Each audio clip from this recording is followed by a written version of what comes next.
My name is Marilee Harper, and on my 18th birthday, my father and stepmother threw me out of our home during the coldest Minnesota winter on record. I slept in my car that night, burning with fever, while they changed the locks. 9 years later, I discovered they hadn't abandoned me. They had stolen everything my grandfather left me. If you've ever had someone you trusted destroy your life for money, let me know where you're watching from. When I think back to that night, I can still feel the biting cold seeping through my car windows. It was January in Minneapolis, and the temperature had dropped to -28 degrees. The kind of cold that freezes your eyelashes and makes your lungs ache with each breath. The kind of cold that kills people without shelter. I had turned 18 that very morning. There was no celebration, no cake, not even acknowledgement from my father or Linda, my stepmother of 12 years. They hadn't acknowledged my birthday since my mother died when I was 10. I came home from my shift at the local coffee shop to find my belongings piled haphazardly on the front porch. Clothes stuffed into garbage bags, books thrown carelessly into cardboard boxes, soaking up snow, and my childhood teddy bear, the last gift from my mother, tossed on top like trash. "Dad," I called out, my breath visible in the frigid air. "What's happening?" The front door opened, and my father stood there, his face a mask of indifference. Behind him, Linda watched with her arms crossed, a slight smile playing at the corners of her mouth. "You're 18 now," my father said flatly. "You're an adult. It's time to make your own way." I stood there, stunned into silence, the cold numbing my fingers as I clutched my backpack. "But I'm still in high school. I graduate in 5 months." "Not our problem anymore," Linda chimed in. "We've supported you long enough."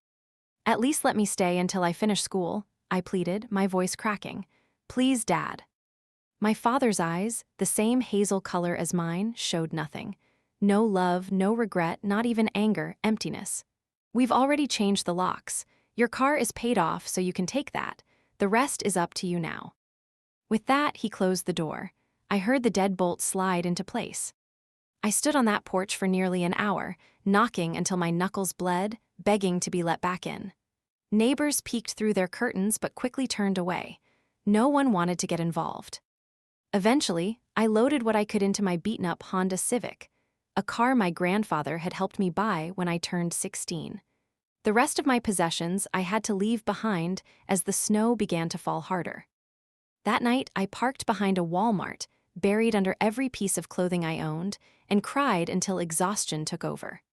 By morning, I was burning with fever, my throat raw, my body racked with chills that had nothing to do with the temperature outside. I had $200 to my name, no home, no family, and no idea what I was going to do next. Looking back now, at 27, I realized that night was the beginning of their betrayal. The truth was far worse than being thrown away like garbage. The truth was that they had been planning it for years. For the next few months, I bounced between sleeping in my car and crashing on classmates' couches. I showered at the school gym and worked extra shifts at the coffee shop to afford fast food and gas. My grades plummeted. My health deteriorated. But somehow, I managed to graduate from high school, though no one cheered for me at the ceremony. The real shock came when I tried to enroll in college. For years, my father had told me about the college fund my grandfather had set up for me. "Don't worry about tuition," he'd say. "Your grandfather took care of it." But when I contacted the university's financial aid office, they had no record of any such fund. When I called my father, his number had been disconnected. Linda's too. "They moved," my former neighbor told me when I returned to the house. "About a month after you left. Florida, I think. They seem to have come into some money, bought themselves a boat." I was completely alone, with no safety net and no future. At least, that's what I thought then. For 9 years, I scraped by. I worked many jobs, shared tiny apartments with too many roommates, and slowly put myself through community college one class at a time. I became a certified accountant, ironically good with money I didn't have. I cut all ties to my past, changing my phone number and creating new social media accounts. I even considered changing my name. Then, 3 months ago, I received a letter from a law firm in my hometown. My grandfather had died. The grandfather I thought had died years ago, because that's what my father told me when I was 16. "Mr. Thompson passed away 5 years ago," my father had announced at dinner one night. Heart attack. The funeral was small, family only. I didn't want to upset you during your exams. I had cried for weeks, devastated that I hadn't gotten to say goodbye to the kind, gentle man who took me fishing every summer, who taught me to drive, and who slipped me $20 bills with a wink when my father wasn't looking. But the letter in my hands proved that it had been a lie. My grandfather had just died at the age of 88, and somehow the lawyers had found me. As Mr. Thompson's only other living relative, the letter read, we need you to come and clear out his personal effects from the farmhouse before the property is transferred to the current deed holder. I took a week off work, time I couldn't afford, and drove the 4 hours back to my hometown. Each mile brought back memories I'd tried to suppress. The coffee shop where I'd worked, the high school I'd barely graduated from, the Walmart parking lot where I'd nearly died of pneumonia that first night. And finally, my grandfather's farmhouse. It sat on 20 acres of land, a beautiful white 2-story home with a wraparound porch and red shutters. It looked exactly as I remembered, though perhaps a bit more weathered. The lawyer met me there, a thin man named Mr. Abernathy with kind eyes and a perpetual frown. The main house needs to be cleared within the week, he explained, handing me a set of keys. Your father has already collected the valuable items, but personal effects remain. My father, I asked, surprised, has he been here? Mr. Abernathy nodded. Oh yes, Mr. Harper has been overseeing the property since your grandfather became ill 5 years ago. He holds power of attorney and is the executor of the estate. The pieces weren't fitting together.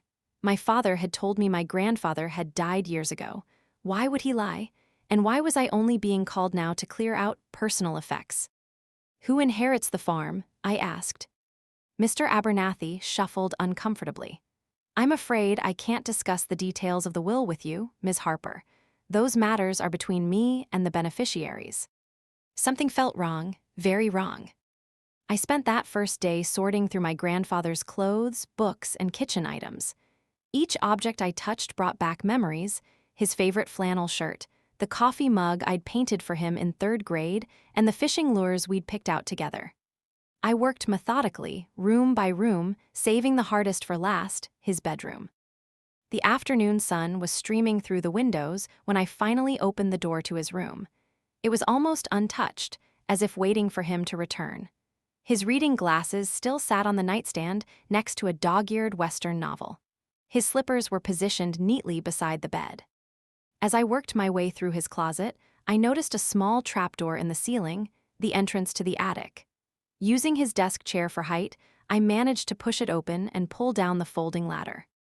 The attic was stifling hot and filled with dust. Boxes and old furniture created a maze in the small space. I was about to climb back down when I noticed it, a cedar chest tucked under the eaves, partially hidden by an old quilt. My grandfather had shown me that chest when I was little. This is where I keep my important things, he'd told me, the things that really matter.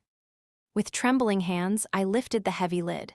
Inside were photographs, hundreds of them. I was a baby in my mother's arms, my mother and father's wedding, family picnics and Christmas mornings from before she died.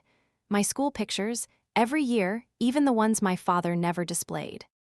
Beneath the photos were letters, from my mother to my grandfather during her illness, letters he'd written back, letters I'd sent him from summer camp.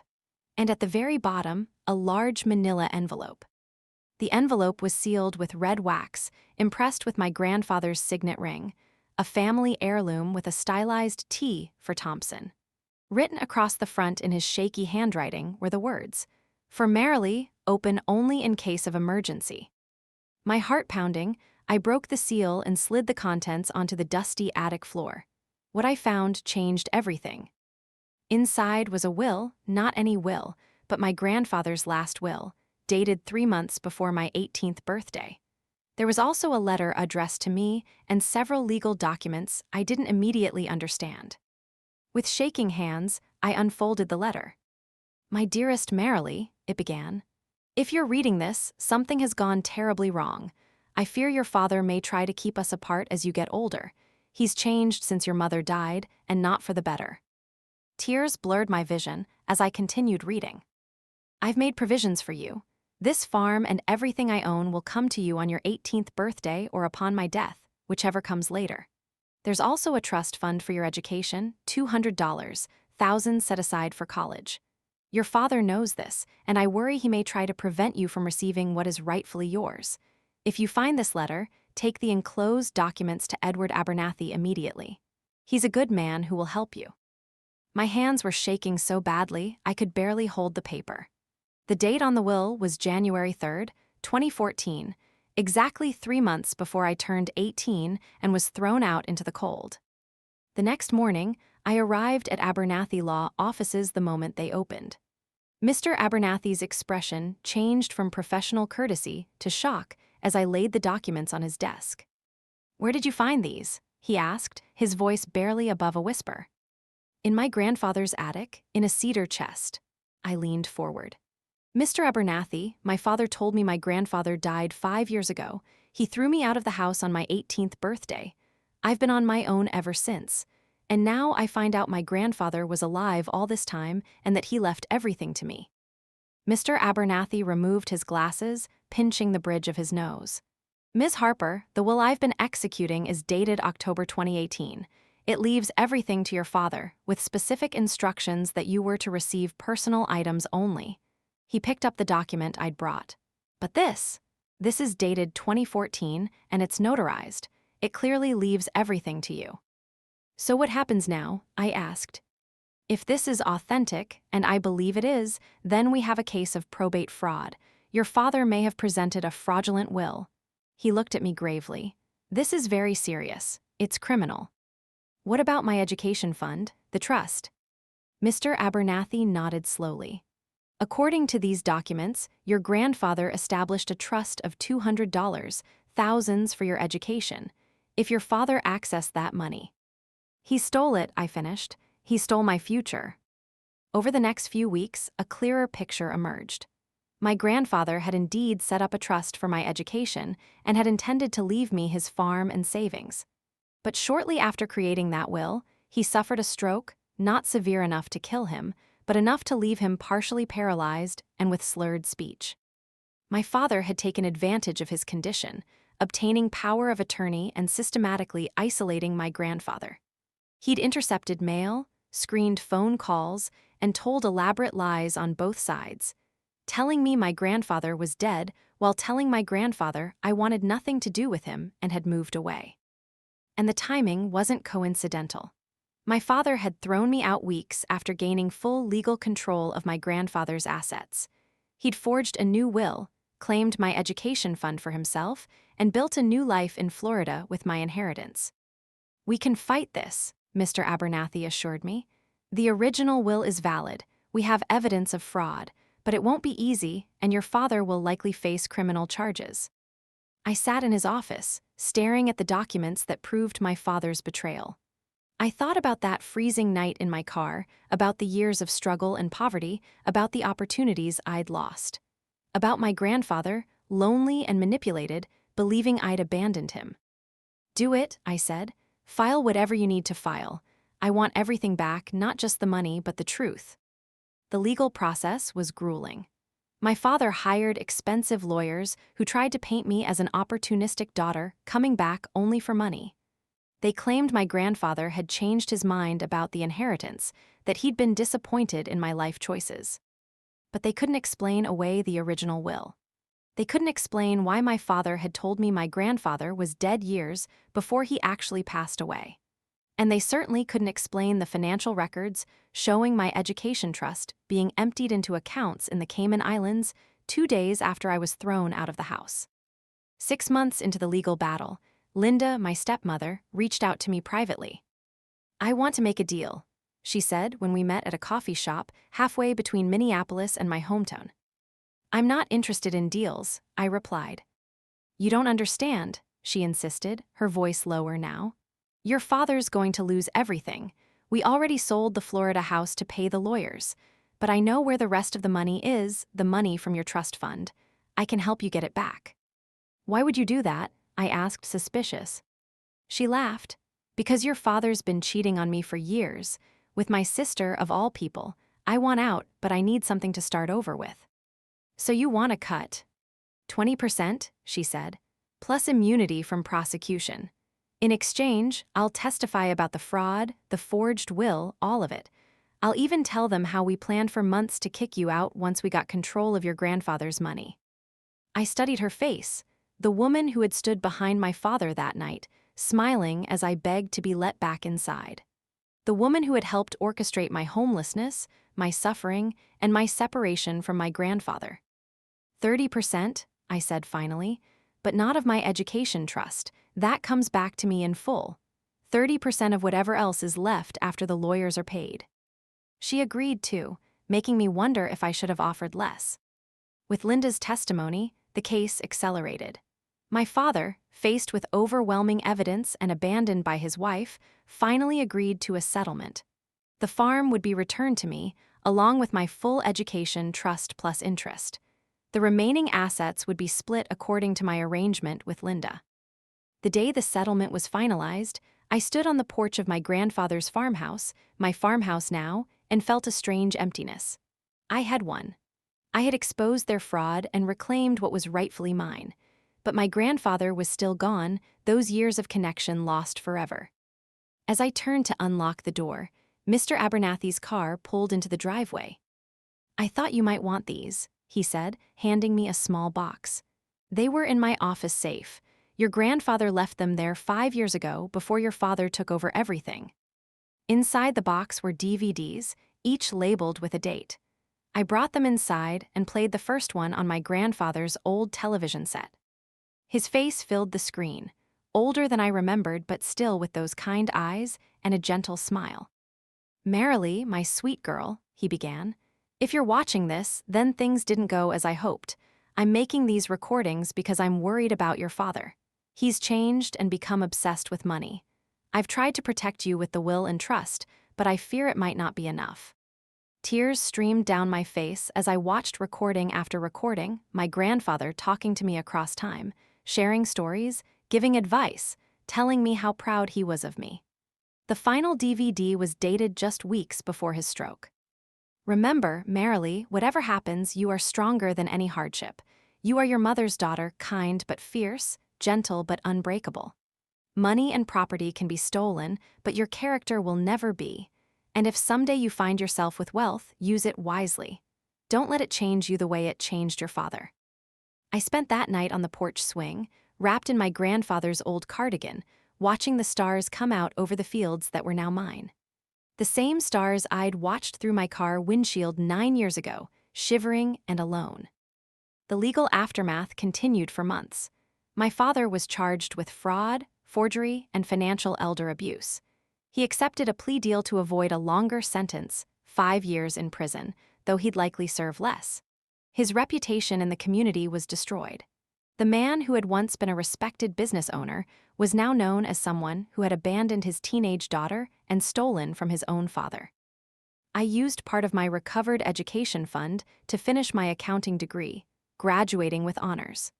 The rest I invested, along with setting up a small foundation that provides emergency housing and education grants for homeless teens. The farmhouse became my home, not a place to live, but a connection to my grandfather and the love he'd tried so hard to ensure would reach me. I restored it room by room, keeping his chair by the fireplace, his books on the shelves, his presence alive in every corner.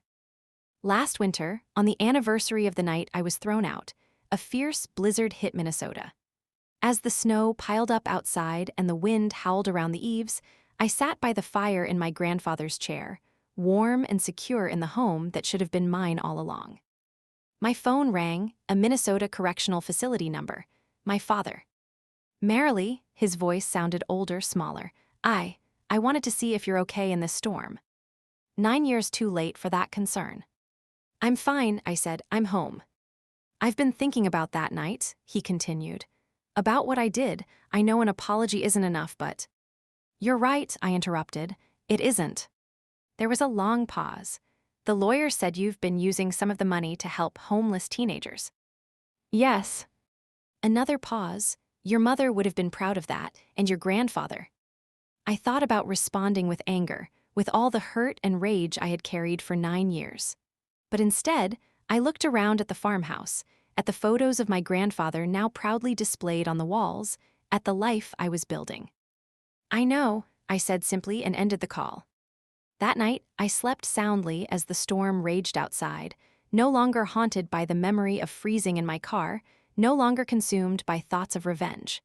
The greatest victory wasn't winning back the farm or the money. It wasn't seeing my father face consequences or my stepmother's betrayal of him. The victory was in reclaiming my voice, my truth, and my place in the world. The inheritance my grandfather had truly wanted me to have all along. Sometimes justice comes in unexpected ways. Sometimes the people who throw you away are forced to watch as you rebuild something beautiful from the wreckage they created. And sometimes, the warmth you were denied on the coldest night of your life finds its way back to you, stronger and more enduring than before. Have you ever discovered a betrayal years after it happened? How did you handle the truth once it came to light?